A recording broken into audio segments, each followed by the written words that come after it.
रात का सन्नाटा पूरे हवेली में पसरा हुआ था। हवा की ठंडी लहरें पुराने पेड़ों के बीच से सरसराती हुई निकल रही थीं, जैसे किसी अनजान रहस्य को बयान करना चाह रही हों। बाहर चांद आधा था, लेकिन उसका फीका उजाला हवेली की दीवारों पर पड़कर एक अजीब सी रहस्यमयी छाया बना रहा था। आर्या अपने कमरे में अकेली थी। उसकी आंखों में नींद नहीं, बस बेचैनी थी। पिछले कुछ दिनों से वो महसूस कर रही थी कि कोई उसे देख रहा है, कोई अदृश्य सा साया उसके पीछे पीछे घूम रहा है। पर आज उसकी बेचैनी कुछ ज्यादा थी। वो खिड़की के पास खड़ी होकर बाहर देखने लगी। तभी अचानक एक परछाई तेजी से गुजरी। आर्या ने चौंक कर मुड़कर देखा, लेकिन वहां कोई नहीं था। उसी वक्त हवेली के पिछले दरवाजे से एक छाया धीरे धीरे अंदर दाखिल हुई। काले कपड़ों में लिपटा वो इंसान और कोई नहीं, जलंधर था। वही जलंधर जिसे सबने सालों पहले मरा हुआ मान लिया था। उसके चेहरे पर एक ठंडी मुस्कान थी और आंखों में खून की प्यास। वो बदला लेने लौटा था और इस बार उसका निशाना आर्या थी। उधर अनु मंदिर में आरती उतार रही थी, जब अचानक उसके मन में एक अजीब सी बेचैनी उठी। उसकी सांसें तेज हो गईं और दिल जैसे किसी अनहोनी की चेतावनी दे रहा था। हे महादेव, उसने बुदबुदाया, मुझे ये अजीब डर क्यों लग रहा है।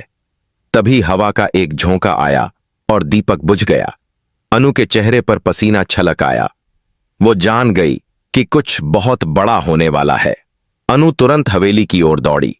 रास्ते में बिजली कड़क रही थी, बारिश की बूंदें उसकी साड़ी को भिगो रही थीं, लेकिन उसके कदम नहीं रुके।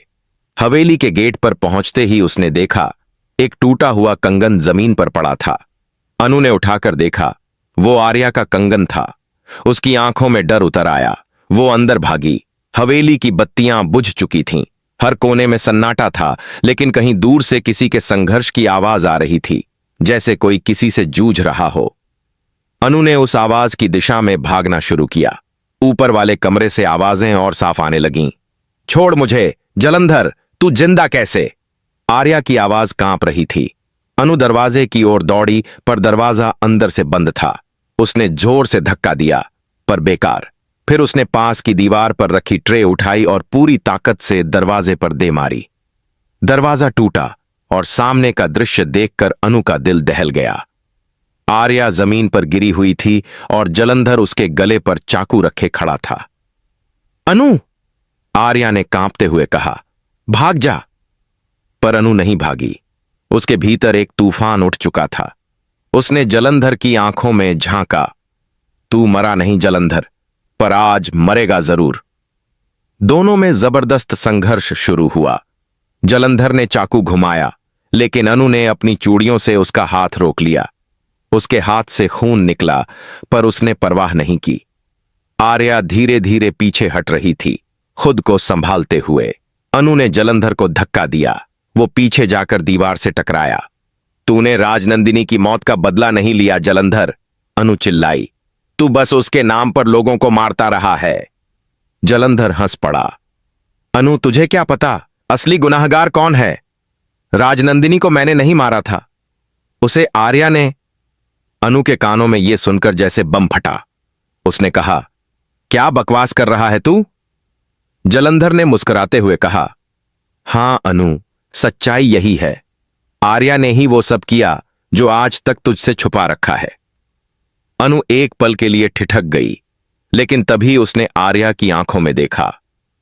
वो सच्चाई, वो दर्द साफ झलक रहा था। अनु ने बिना कुछ सोचे फिर से जलंधर पर वार किया। मुझे तेरे झूठ पर भरोसा नहीं, वो गरजी। लड़ाई जारी रही। हवा में खून की गंध थी, बिजली गरज रही थी और हवेली की पुरानी दीवारें जैसे उस जंग का गवाह बन रही थीं।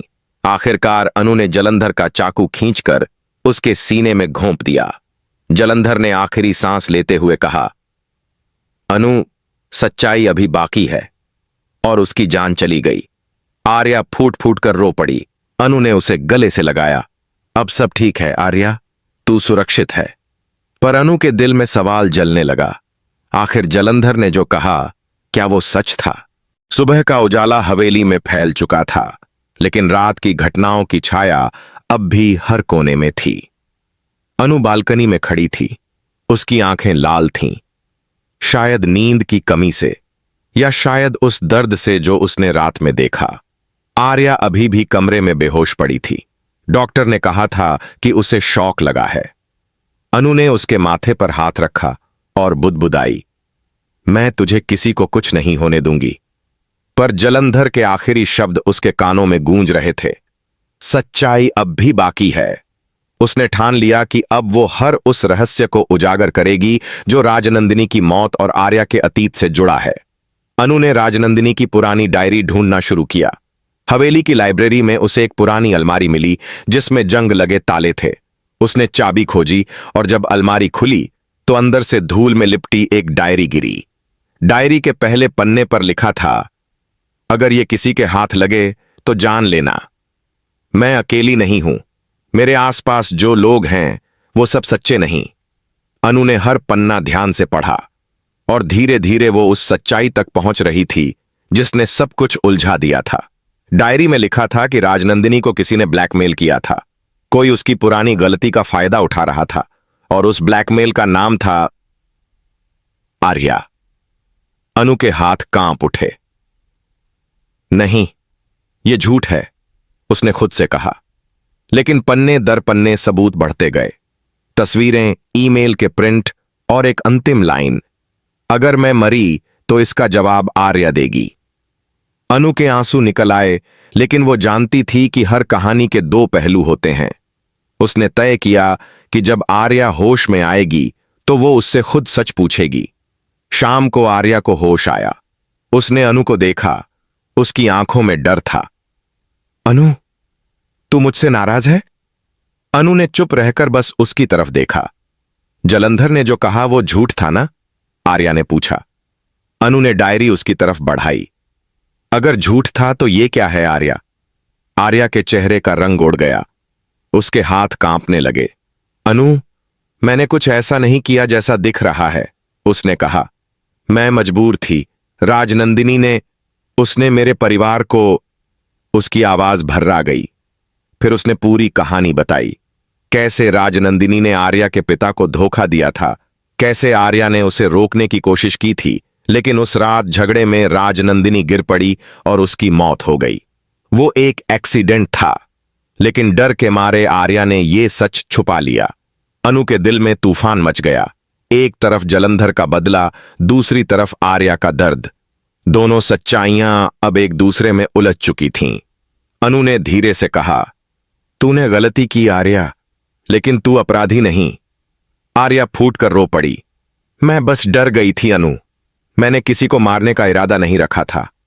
अनु ने उसे गले लगा लिया। अब और कुछ मत छुपा, अब जो भी होगा मैं तेरे साथ हूं। उसी वक्त हवेली के बाहर किसी की परछाई फिर दिखाई दी। अनु ने मुड़कर देखा। गार्ड्स कुछ ढूंढ रहे थे। क्या हुआ? उसने पूछा। मेम साहब, कोई बाहर दीवार के पास खड़ा था और भाग गया। अनु की आंखों में फिर वही डर लौट आया। जलंधर की लाश तो यहीं थी ना? गार्ड ने कहा। जी मेम साहब, पर अब वो गायब है। अनु और आर्या दोनों सन्न रह गईं। हवा फिर से ठंडी हो चली थी। अनु ने आर्या का हाथ थामा और कहा, अब खेल खत्म नहीं हुआ आर्या, अब असली लड़ाई शुरू होगी और यहीं से तुम तक की नई कहानी की शुरुआत होती है, जहां अनु सच्चाई के हर परत को खोलेगी, आर्या अपने अतीत का सामना करेगी और जलंधर की आत्मा या साजिश एक बार फिर लौटेगी।